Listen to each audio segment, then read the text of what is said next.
الحمد لله رب العالمين، والصلاة والسلام على سيد الأنبياء والمرسلين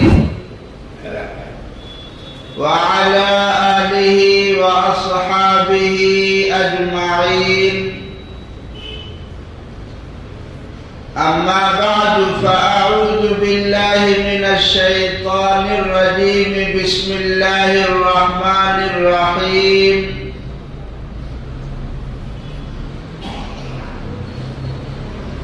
أذن للذين يقاتلون بأنهم ظلموا وإن الله على نصرهم لقدير.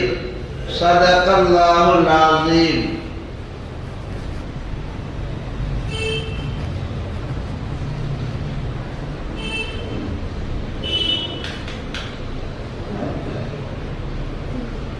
اس کائنات کے نظام کو بنانے والے نے انسان کو اپنا نائب بنا کر دنیا میں بھیجا ہے تاکہ نظام کائنات صحیح طور پر چل سکے اور دنیا میں امن و امان قائم رہے.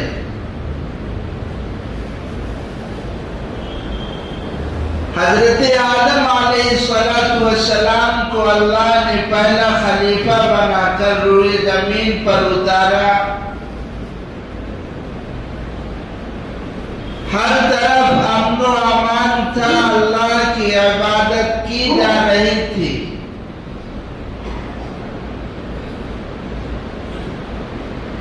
اللہ تبارک و تعالی کی بنائی ہوئی اس زمین پر پہلا قتل جو ہوا کہ ایک بھائی نے اپنے بھائی کو قتل کر دیا. یہ اللہ تعالیٰ کو کتنا ناپسند تھا اور آدم علیہ السلام کو کتنی تکلیف ہوئی، اور اس کا انجام کیا ہوا کہ جتنے بھی ناحق قتل ہوتے رہیں گے سارا بوجھ وبال قابیل کی گردن پر ہوگا. یہ قتل اچھا تھا نہیں. اللہ تبارک و تعالی ناحق گردنیں اڑانے کو، فتنہ فساد کو، لڑائی جھگڑے کو، جنگ و جدال کو پسند نہیں کرتے. اس لیے اللہ تعالیٰ مکہ کی 13 سالہ زندگی میں مسلمانوں پر ظلم و ستم ہوتا رہا. صحابہ کرام نے اجازت مانگی لیکن اللہ تعالیٰ نے دی نہیں. مدینہ المنورہ آپ نے ہجرت فرمائی تو اللہ تعالیٰ نے قرآن پاک کی آیت نازل فرمائی. اذن للذین یقاتلون بانہم ظلموا. اہل ایمان کو قتال کی اجازت دی جا رہی ہے. کن اہل ایمان کو؟ جن اہل ایمان کے ساتھ کفار لڑائی جھگڑا کرتے ہیں، ان پر ظلم کرتے ہیں. ظلم و ستم کے پہاڑ توڑے جا رہے ہیں جن پر اب انہیں قتال کی اجازت دی جا رہی ہے. اور اللہ تعالیٰ اہل ایمان کی مدد کرنے پر طاقت و قوت رکھتا ہے.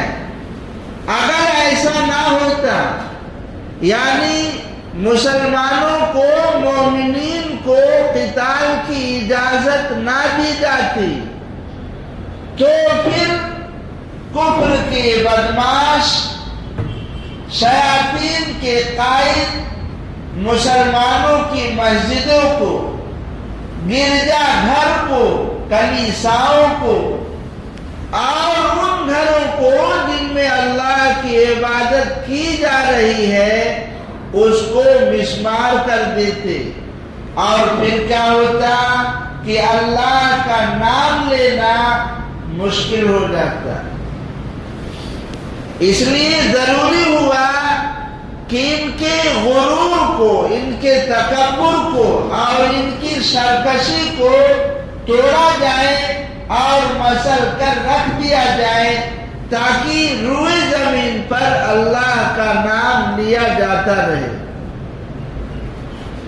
تو دو قائد ہیں، ایک قائد ہے امام الانبیاء جناب محمد رسول اللہ صلی اللہ علیہ وسلم، اور ادھر کفر کی قیادت کرتا ہوا اس امت کا فرعون ابو جہل ہے۔ مسلمانوں کے قائد امام الانبیاء ہے اور کفر کا قائد ابو جہل ہے۔ حضور اکرم صلی اللہ علیہ وسلم مدینہ المنورہ سے جب 313 کے لشکر کو روانہ لے کر ہوتے ہیں تو آپ مشورہ کرتے ہیں کہ ادھر کفار کا بھی لشکر آ رہا ہے، کیا کیا جائے؟ چونکہ لڑائی کی نیت سے تو نکلے نہیں ہیں، مقصد ہے قافلے کو روکنا۔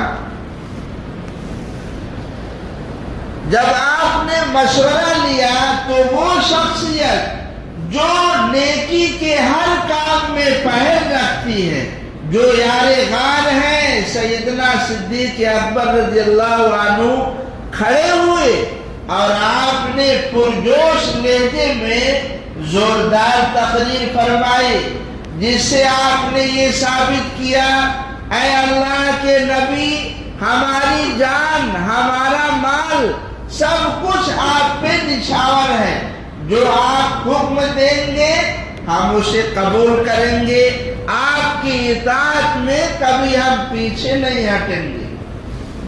حضرت عمر فاروق رضی اللہ عنہ نے بھی تقریر کی، لیکن یہ لوگ آئے تھے کہاں سے؟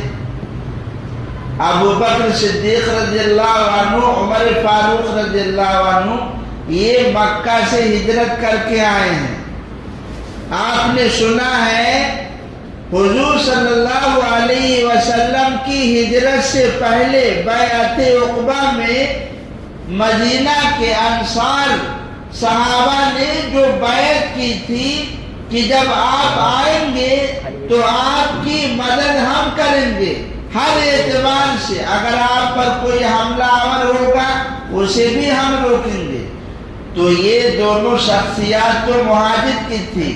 رسول اللہ صلی اللہ علیہ وسلم کی نظر تھی انصار پر کہ کہیں یہ نہ سوچے، ان کے ذہنوں میں یہ نہ ہو کہ ہم رسول اللہ صلی اللہ علیہ وسلم کی حفاظت مدینہ میں ہی صرف رہ کر کریں گے، جیسا کہ بیعت عقبہ میں ہوا۔ اب یہ جنگ مدینہ سے باہر ہو رہی ہے تو انصار ساتھ دیں گے یا نہیں؟ تو آپ کی نظر انصار پر تھی۔ کھڑے ہوئے اسلام کا شیر حضرت مقداد اور کہنے لگے، یا رسول اللہ قدم آگے بڑھائیے، ہم آپ کے ساتھ ہیں، ہم ان بنو اسرائیل کی طرح نہیں ہیں کہ جن لوگوں نے اپنے پیغمبر سے کہہ دیا تھا فَاذْهَبْ أَنْتَ وَرَبُّكَ فَقَاتِلَا إِنَّا هَاهُنَا قَاعِدُونَ، اے پیغمبر تم جاؤ اور تمہارا رب جائے اور جا کر لڑو، ہم یہیں بیٹھ کر تماشا دیکھتے رہیں گے۔ اے اللہ کے نبی، ہم ان لوگوں کی طرح نہیں ہیں۔ حضرت مقداد انصاری تھے، کھڑے ہو کر جب تقریر کی، اس کے بعد سعد بن معاذ رضی اللہ عنہ بھی کھڑے ہو کر تقریر کی اور پرجوش لہجے میں رسول اللہ صلی اللہ علیہ وسلم پر اپنی جان اور مال نچھاور کر دینے کی ترغیب دیتے ہوئے ارشاد فرمایا کہ اے اللہ کے نبی، اگر آپ کہیں تو ہم سمندر میں چھلانگ لگا دیں، اگر آپ کہیں تو ہم سمندر میں چھلانگ لگا دیں، چاہے وہ انصاری صحابی ہو یا مہاجر ہو، ہر ایک رسول اکرم صلی اللہ علیہ وسلم کی اداؤں پر اور آپ کی زبان مبارک سے نکلے ہوئے الفاظ پر کیسا لپکتا تھا اور جان کی بازی کیسے لگانے کے لیے تیار تھا، یہ چند نمونے آپ نے سنے۔